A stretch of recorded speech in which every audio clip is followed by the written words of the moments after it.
ఉమ్మడి పాలమూరు జిల్లాకు మరో ఘనత దక్కింది. నారాయణపేట జిల్లా దామరగిద్దకు చెందిన కొండప్పకు కేంద్రం పద్మశ్రీ అవార్డు ప్రకటించింది. రామాయణం, మహాభారతం, హరిశ్చంద్ర పాటలను, పౌరాణిక గాథలను వీణ వాయిస్తూ కోడప్ప చెబుతారు. తాతల కాలం నుంచే బుర్రవీణ వాయిద్యంతో భిక్షాటన చేస్తూ తమ కళా నైపుణ్యాన్ని ప్రదర్శిస్తూ వస్తున్నారు.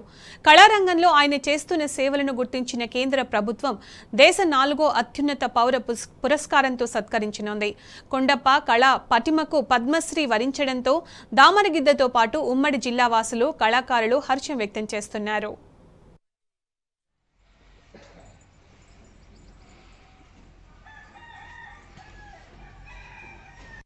కానరయ్యా గురుని మానరయ్యా భ్రమను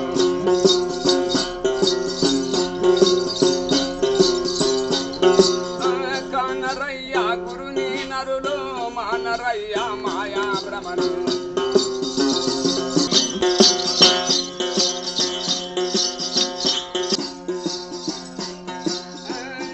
పిల్లలు తన వారనుతో చాలా నమ్మి ఉండేది వారు కానరయ్యా గురుని మానరయ్యా భ్రమలు గంటు సంపాదించి మోసే మంచిలో పొయ్యటప్పు